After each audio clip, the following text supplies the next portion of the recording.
जी welcome back नाज़रीन। आप अभी सुन रहे थे कि नईर बुखारी साहब, डार साहब आपको भी आवाज आ रही थी कि क्या कह रहे हैं नईर बुखारी साहब आपके बारे में? जी जी जी मुझे जी मैंने सुना है नैयर बुखारी साहब के लिए बड़ा मेरा अच्छा एक रिश्ता है वो मेरे, क्योंकि मैं 2003 से नॉन स्टॉप मैं सेनेटर चल रहा हूं। मेरा ख्याल उनकी याददाश्त कुछ शायद लेटेस्ट उन्होंने नई चीजें देखी। ये ट्रेडिशन है कि लीडर ऑफ द हाउस जो इलेक्टेड गवर्नमेंट का होता है वो कंटिन्यू करता है, और last leader of the house जो थे राजा जफरुल हक साहब, वो उस वक्त तक उन्होंने कंटिन्यू किया था जब तक 2018 में नई हुकूमत नहीं आई थी। एक इस पे पार्लियामेंट्री अफेयर की मिनिस्ट्री वो अपनी इंटरनली क्लैरिफाई कर चुकी है। इनकी पार्टी ने ये मसला उठाया था, मुझे कोई सुरखाब के पर नहीं लग गए या कोई सहूलतकारी में मुझे नहीं समझ आती कि कौन सी सहूलतकारी है। ये एक्स्ट्रा जिम्मेदारी होती है leader of the house, simple senator या पार्लियामेंट्री लीडर। तो बात यह है कि जो मौजूदा प्राइम मिनिस्टर हैं उन्होंने भी, चेयरमैन ने अनाउंस किया सेनेट के फ्लोर पे, उन्होंने भी कहा कि जी मैं माजी की ट्रेडिशन को कंटिन्यू रखते हुए पार्लियामेंट्री अफेयर की एडवाइस के मुताबिक जो लीडर ऑफ द हाउस है वो कंटिन्यू करेगा। तो ये विद ऑल ड्यू रिस्पेक्ट को मेरे ऊपर कोई एहसान नहीं है, मुझे एक्स्ट्रा ड्यूटी करनी पड़ती है। मुझे समझ नहीं कि नैयर बुखारी साहब where he was coming from.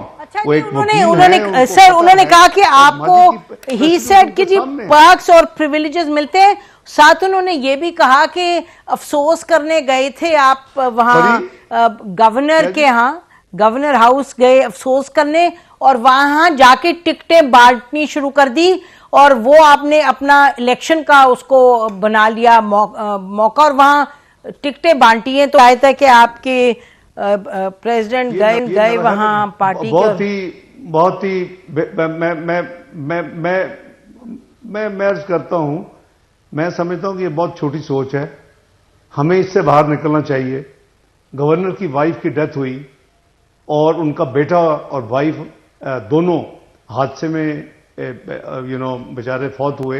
मियां नवाज शरीफ साहब मुल्क में नहीं थे और वो वापस आए, और अगर वो अफसोस करने गए हैं गवर्नर हाउस में तो उसमें कौन सी बुराई है?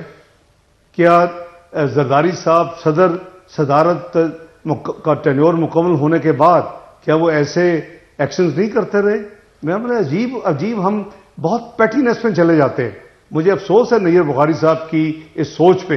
तो मैं समझता, और कोई टिकटें बांटने नहीं गए जी, टिकटें अभी तो शुरू ही नहीं हुआ प्रोसेस हमारी टिकटें बांटने का प्रोसेस। तो मैं चेयरमैन इलेक्शन सेल हूं, तो वो तो अभी चीजें तैयार हो रही हैं, सर्वे हो रहे हैं, एप्लीकेशंस ली जा रही हैं, एक एक हल्के से कई के कैंडिडेट्स अप्लाई कर रहे हैं।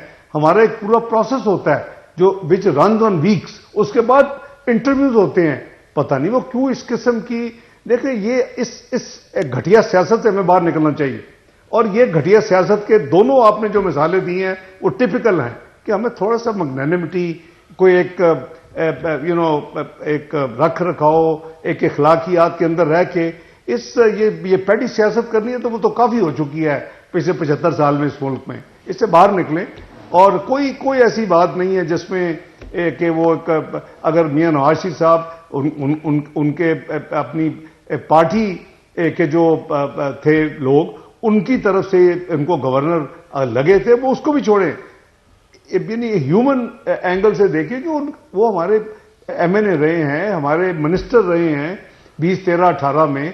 तो अगर उनकी वाइफ और उनका बेटा फौत हो गया और उसके लिए वो गए हैं वहां, टिकटें पता नहीं बांटने की किसने एक अफवाह छोड़ी है, वहां बैठ के टिकटें बांटने तो नहीं, टिकटें बांटने के तो हमारे अपने ऑफिस मौजूद है अल्लाह के फजल से। ये कहा मानवी वाला साहब ने कि जो पीआईए की निजकारी हो रही है उसमें फवाद साहब जो हैं वो कोई कर रहे हैं, और उन्होंने ये कहा कि ये पीएमएलएन के कोई खास जो पसंदीदा शख्सियतें होंगी उनको पीआईए दिया जाएगा प्राइवेटाइज करके। तो ये सिंस ये मामलात में आप भी इन्वॉल्व रहे हैं तो इस पे आप क्या कहेंगे जी? क्या ना नसीम, मैं बहुत अफसोस है। आई थिंक अभी हम वो पैटी सियासत से बाहर नहीं निकल रहे। फवाद हसन फवाद को मुस्लिम लीग नून ने तो वजीर निजकारी नहीं लगाया, और वो उनका एक तजर्बा है, वो प्रिंसिपल सेक्रेटरी रह चुके हैं। और अगर हुकूमत ने और वजीर आजम इस वक्त जो है उन्होंने उसको अपना वजीर लगाया है और काम दिया है, तो वो जाहिर है कि वो अपना काम कर रहे होंगे। और आप क्या यानी एडवांस आप अपने पकौड़े बेचने की कोशिश कर रहे हैं।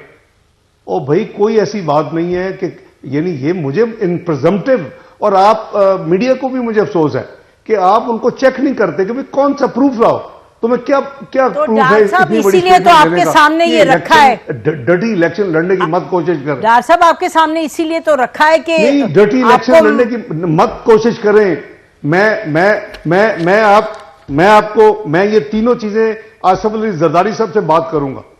मैं उनसे डील करता रहा हूं अपनी पार्टी के बिहाफ पे, पीडीएम की हुकूमत के बिहाफ पे। इंग्लैंड में भी था, पाकिस्तान में भी था।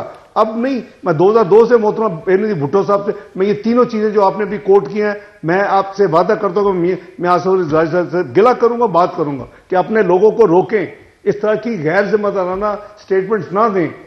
फिर हम भी, हमारे लोग भी अगर शुरू हो गए तो फिर ये कंट्रोल नहीं होगा, फिर अब वही 80s की और 90s की घटिया सियासत में पड़ जाएंगे, ब्लेम गेम और झूठ। मैं प्लीज निकला इनसे जी। डार साहब जी ये बातें, साहब वजीर हैं, आप उनसे ये पूछे, सवाल पूछे उनसे ये कि जी मतलब कि हमारा तो मकसद डार साहब आपके साथ सामने लाना यही है कि चीजें हम बिलीव करते हैं कि फैक्ट्स पर बात होनी चाहिए, तो हमने तो आपके सामने लाए कि आप उसका जवाब दें। अच्छा, अब ये देखिएगा कि आप कह रहे हैं कि आप आसिफ अली जरदारी साहब से बात करेंगे, तो ये बिलावल भुट्टो ने कहा 2 रोज पहले प्रेस कॉन्फ्रेंस में कि एक किंग्स पार्टी सिलेक्ट हो गई है। हर इलेक्शन में किंग्स पार्टी आती है, एक किंग्स पार्टी सिलेक्ट हो गई है, अब दूसरी की तलाश है। लेकिन मैं ये भी कहती चलूं कि जाहिर है कि इशारा, और खुर्शीद शाह साहब ने तो हमारे प्रोग्राम्स में बिल्कुल खास ये कहा,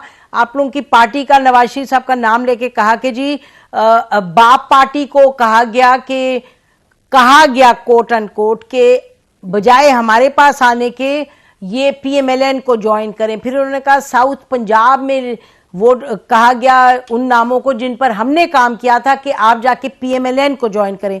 तो खुर्शीद शाह साहब भी ये कह रहे हैं कि बिलावल भुट्टो ने जब इशारा किया तो जाहिर है कि उनका इशारा कोई एएनपी की तरफ तो नहीं है, आपकी पार्टी की तरफ है। लेकिन आपकी पार्टी के लोग मैं आपको बताती चलूं कि मियां जावेद लतीफ साहब ने ये कहा कि जी जो सिलेक्शन कमेटी है उसको बिलावल भुट्टो ने अपना सीवी दिया और वो जो सीवी है वो रिजेक्ट हो गया सिलेक्शन कमेटी से। तो आप जो फरमा रहे हैं कि माहौल बन जाता है ऐसा, तो आपकी पार्टी भी कुछ इस तरह से बयानात दे रही है, और ये बिलावल भुट्टो का भी हमने आपको बताया। नहीं, देखें, बिल्कुल हकायक नहीं है। अच्छा। ये डिफीटिस्ट अप्रोच है। नजर आ रहा है कि मियां नवाज शरीफ साहब के आने से पहले मुस्लिम लीग नून और पर्टिकुलरली मरियम नवाज साहिबा, और उसने पूरी मेहनत की और अवाम को मोबिलाइज किया, और आपने देखा कि बहुत बड़े बड़े इज्तिमा हुए। और उसके बाद जब मियां साहब आए तो एक हिस्टोरिक, ये मैं कहूं तो शायद आप कहेंगे आपके अपने कॉलीग्स अहमद वीर ने भी लिखा और सब ने माना, हमारे जो यानी फोज हैं, हमारे जो मुखालफीन, वो उन्होंने भी माना कि ये तारीख का सबसे बड़ा इज्तिमा था। सडनली 2011 में जब लॉन्च किए गए लाडले को, उससे बड़ा इज्तिमा था। अल्हम्दुलिल्लाह हमें ना किसी ने लॉन्च किया, ना हमने किसी से कोई सपोर्ट मांगी, ना हमने किसी से कोई ह्यूमन रिसोर्स बोरो किया। अल्हम्दुलिल्लाह मैं उसका इंचार्ज था, बाय द वे, ट्रांसपोर्ट और इन चीजों का मेरा कलीदी रोल था। शहबाज शरीफ साहब ओवरऑल इंचार्ज थे, मरियम बीबी हमारे साथ थी। तो हमने ये सारा जो काम किया है उससे मुखालफीन की कुछ नींदें आराम हो गई हैं। अब वो उसको प्रियम्प्ट करके अपना फ्यूचर की जो डिफीट है, जो उनके नजदीक है, मुझे नहीं पता, अल्लाह को पता है कि क्या होना है। मैं तो फ्री एंड फेयर इलेक्शन और लेवल प्लेइंग फील्ड को सपोर्ट कर रहा हूं पीएमएलएन की तरफ से, लेकिन गालबन उनको नजर आ रहा है कि गालबन ये जो जिस तरह की लोगों की सेंटिमेंट्स हैं, जो हमारी फीडबैक है कि जो देहातों में जो लोग हैं, जो रूरल पॉपुलेशन है, वो वहां मियां नवाज शरीफ की पॉपुलैरिटी इस वक्त बहुत यानी एक्सट्रीम पे है। जहां तक शहरों का ताल्लुक है, हम अपने कैंडिडेट्स को बड़ी अच्छी तरह छानबीन करके फील्ड करेंगे। जहां तक बाप का जो आपने फरमाया कि मेरी खुर्शीद शाह साहब से भी बहुत मेरा इन सबसे बड़ा एहतराम का रिश्ता है। मैं रिकॉर्ड पे हूं कि मैं बिलावल को तो अपने बच्चों की तरह ट्रीट करता हूं कि उनकी वालदा से मेरा एक बहन भाई वाला रिश्ता था। तो मैं ये अर्ज कर रहा हूं कि मैं समझता हूं कि हमें इन चीजों से निकल आना चाहिए। हमें आप पॉलिटिकल मेहनत करें, अगर या उनके पास अगर कोई एविडेंस है तो वो जरूर दें, क्योंकि हमारे पास तो कोई बाप ने हमें तो कोई ज्वाइन नहीं किया। अगर यानी वैसे तो ये सोचने की बात है, रिफ्लेक्ट योरसेल्फ, कि वो कह रहे हैं कि वो हमारे पास आ रहे थे, इसका मतलब है कि ये को हॉर्स ट्रेडिंग में लगे हुए थे। मैं अस्यूम कर रहा हूं कि वो ले रहे थे, नहीं मिले इसलिए ये अपसेट है। हमने ना किसी को राब्ता किया है, ना हम उसमें इंटरेस्टेड हैं कि जी हम किसी और इस तरह के ग्रुप को अपने साथ को मर्ज करवाएं। तो मुझे नहीं समझ आ रही कि हम इस ब्लेम गेम में क्यों पड़ रहे हैं। हम एक साफ सुथरी, free and fair based level playing field के साथ इलेक्शन लड़े सब, और जो अल्लाह ने फिर जो रिजल्ट होगा, पर वी आर वेरी होपफुल अल्लाह के फजल करम से। जो हमें वाइब्स आ रही हैं, जो हमारी हमें जो जितना कैंडिडेट्स की जो इंटरेस्ट है, उसी से आपको पता चलता है कि वो आपकी पार्टी इस वक्त कितनी लोग उसकी तरफ देख रहे हैं। तो हमें तो अल्लाह के फजल करम से बहुत अल्लाह के घर उम्मीद है कि हम एटलीस्ट सिंपल मेजॉरिटी तो बहुत आसानी से लेंगे, अल्लाह ने चाहा तो। जी तो इसमें ये हर एक पार्टी को जी अपनी उसके लिए मेहनत करनी चाहिए। हमने मेहनत की है।